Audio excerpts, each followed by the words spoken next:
ये कहानी है मायापुर की रहने वाली सविता की। पूरा मोहल्ला उसे सविता भाभी के नाम से बुलाता है और उनका जबरदस्त आशिक है।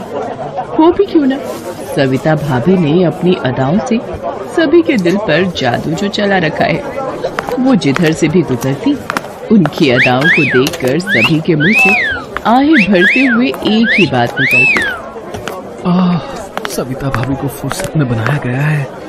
आज सुबह सुबह सविता भाभी ऐसे तैयार हो रही थी जैसे कि उन्हें किसी शादी में जाना हो। उसके पति आलोकनाथ ने जब उसे इस तरह से तैयार होते देखा तो उसने उसे टोक भी दिया। अरे इतना तैयार होने की क्या जरूरत है, पास वाले जनरल स्टोर तक ही तो जाना है। आलोकनाथ की बात सुनकर सविता भाभी ने उसे घूर कर देखा और कहा, आप ज्यादा चबड़ चबड़ मत करो और मुझे मत सिखाओ कि मुझे कितना तैयार होना है कितना नहीं। खुद तो मंदिर के बाहर बैठे भिखारी की तरह रहते हो और चाहते हो कि मैं भी तुम्हारी तरह ही रहूं। सविता की बात सुनकर आलोकनाथ चुप हो गया। उसके बाद सविता ने सामान की लिस्ट ली और पप्पू जनरल स्टोर की तरफ चल पड़ी। मोहल्ले के वो लोग जो हमेशा उसे ताड़ते रहते थे, उसे देखते ही उसे सुनाते हुए बोले, आज तो सुबह सुबह ही सविता भाभी के दर्शन हो गए, पूरा दिन शानदार गुजरेगा। सविता भाभी उन लोगों की बातों को मुस्कुराते हुए सुन रही थी और पप्पू जनरल स्टोर की ओर बढ़ती चली जा रही थी।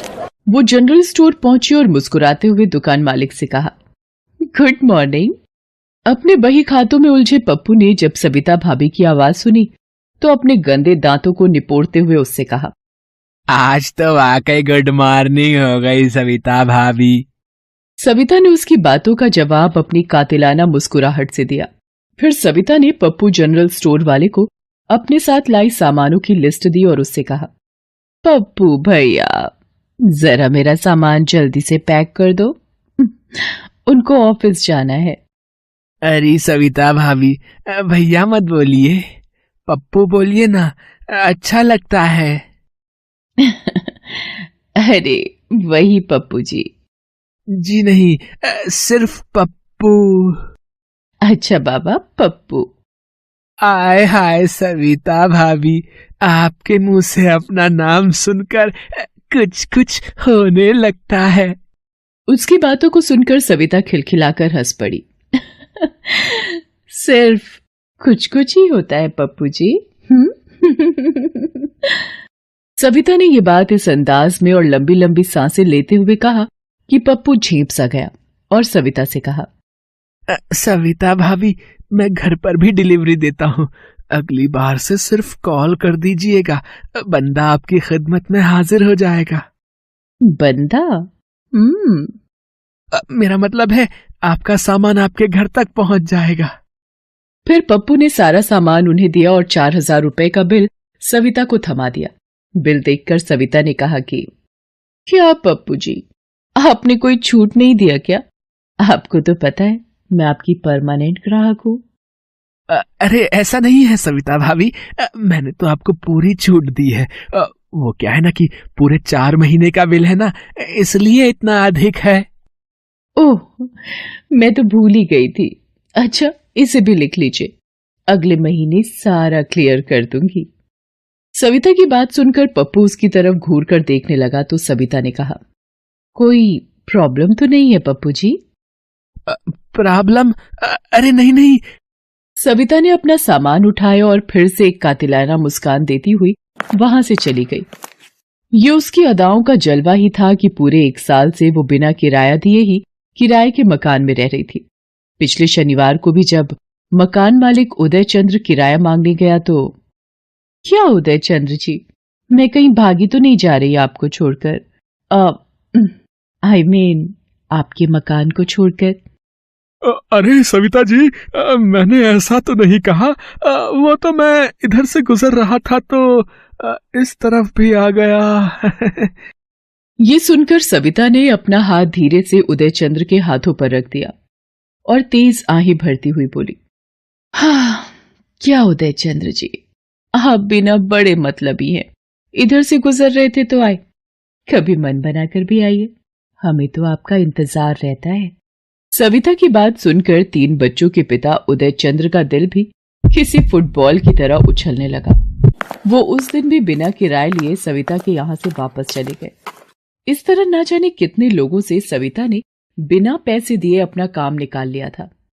उसका पति जो बहुत ही सीधा था और मामूली तनख्वाह पर नौकरी करता था, उसे ये सब बिल्कुल पसंद नहीं था, लेकिन सविता ने उसे पूरी तरह दबा कर रखा हुआ था। एक दिन की बात है, आलोकनाथ रात को अपने ऑफिस से लौट रहा था तो उसको मोबाइल पर किसी अननोन नंबर से फोन आया। हेलो, आलोकनाथ जी बोल रहे हैं? जी, आप कौन? अरे आलोकनाथ जी, नाम में क्या रखा है? वो आपसे एक काम था। जी कहिए ना। उसके बाद उस आदमी ने जो कहा उसे सुनकर आलोकनाथ को ऐसा लगने लगा कि वो कहीं जाकर अपना सिर पटक ले। बार बार उसके कान में उस आदमी की वही बात गूंज रही थी। अरे शर्माइए मत आलोकनाथ जी, खुलकर बोलिए ना, क्या है आपकी बीवी का रेट? देखिए, मैं आपसे तमीज से बात कर रहा हूं और आप हैं कि मेरी पत्नी के बारे में उल्टी सीधी बातें कर रहे हैं। अरे ऐसा क्या कह दिया मैंने? पूरे मोहल्ले में आपकी बीवी की अदाओं के चर्चे हैं। अरे हम तो सिर्फ उन अदाओं की कीमत पूछ रहे हैं। आलोकनाथ क्या जवाब देता, उसने फोन काट दिया। उस दिन के बाद तो कोई ना कोई उसके फोन पर कॉल करता और उसकी पत्नी का रेट पूछता। एक दिन तो मोहल्ले का एक आदमी जिसका नाम अमर था, उसने सामने से ही आलोकनाथ से ये बात पूछ दी। ये आप क्या बकवास कर रहे हैं अमर जी? भला इस तरह की बात कोई करता है क्या? आपको पता नहीं हम लोग कितने सीधे साधे लोग हैं? अरे किस बात पर इतना भड़क रहे हैं आप? हैं, मैंने ऐसा क्या गलत पूछ लिया? पूरे मोहल्ले के लोगों के साथ आपकी बीवी गुलछर्रे उड़ाती है, ये बात आपको पता नहीं है क्या? बड़े आए सीधे साधे लोग हैं। आलोकनाथ का सिर शर्म से जमीन में गड़ गया।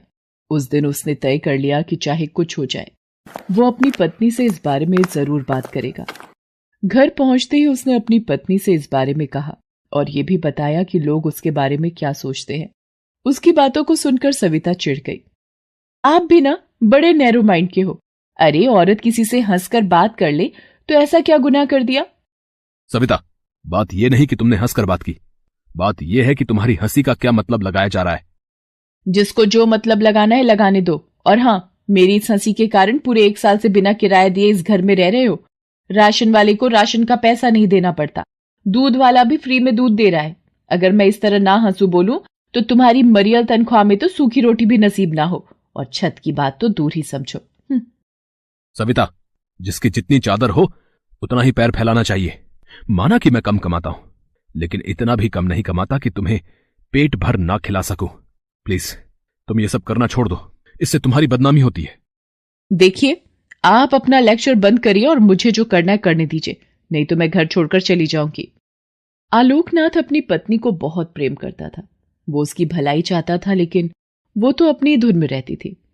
हालांकि उसकी पत्नी ने कभी कोई गलत काम तो नहीं किया था, लेकिन उसकी छवि गलत बन गई थी।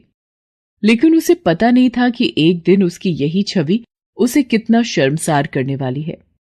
एक दिन जब वो घर में अकेली थी, तभी 2 लोग उसके घर का दरवाजा खटखटाने लगे। उसने दरवाजा खोला तो 2 अनजान लोगों को दरवाजे पर खड़ा देखा। वे दोनों नशे में थे। यहाँ कोई सविता रहती है क्या? मैं ही हूं सविता, बोलिए क्या काम है? काम तो वही है जो पूरे मोहल्ले के साथ तुम करती हो, बस वो हमें तुम्हारा रेट पता नहीं है। जरा वो बता दो तो काम हो जाएगा। हाँ? उन दोनों लोगों की बात सविता ने जब सुनी तो उसे बहुत गुस्सा आया। ये क्या बकवास है? होश में तो हो तुम दोनों? पूरे मोहल्ले को मदहोश कर रखा है और हमें होश में रहने को कह रही हो। ये कहकर वे दोनों सविता से बदतमीजी करने लगे। संयोग से उसी समय आलोकनाथ वहां पहुंचा। उसने उन 2 लोगों को अपनी पत्नी से बदतमीजी करते देखा तो वो उनसे भिड़ गया। तुम लोगों की हिम्मत कैसे हुई मेरी पत्नी से बदतमीजी करने की? अबे चल चल, बढ़ाया पत्नी का पहरेदार। उन दोनों आदमियों ने आलोकनाथ को बहुत मारा, लेकिन आलोकनाथ भी हार मानने वाला नहीं था। उसने भी उन दोनों को खूब मारा। एक का तो सिर भी उसने फोड़ दिया। उसने भी गुस्से में आकर आलोकनाथ को चाकू मार दिया। उसके बाद दोनों भाग गए।